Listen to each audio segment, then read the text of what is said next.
J'ai Monsieur Bolo pour le modem. Merci, Monsieur le Président. Je vous remercie également, Monsieur Karinko, pour votre présence et pour vos propos éclairants, comme à chacune de vos interventions devant notre commission. Comme orateur du groupe démocrate, je vais centrer ma prise de parole sur le rôle de la CRE pour sécuriser les consommateurs.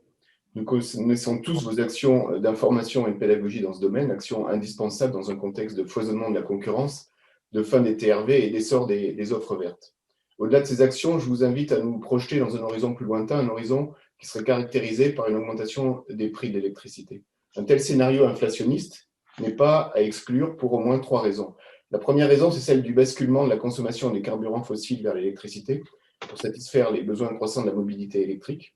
Et on le sait tous, les rendements des taxes sur l'électricité est moins favorable que pour les caisses de l'État que celui des taxes sur les carburants fossiles. Aussi, la recherche d'un équilibre budgétaire pourrait pousser l'État à augmenter les taxes sur l'électricité.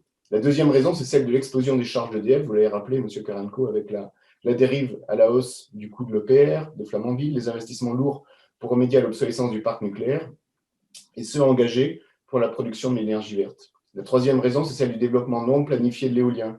Ce développement qui repose aujourd'hui sur des accords entre acteurs privés sans contrôle par les collectivités locales. La multiplication des champs éoliens peut s'accompagner d'une production qui dépasserait les besoins et produirait ainsi un effet ciseau par divergence du prix du marché des électrons avec celui du coût de la production. À cela, il faut ajouter les coûts d'investissement pour les gestionnaires de réseau devant aller collecter des sources de production dispersées.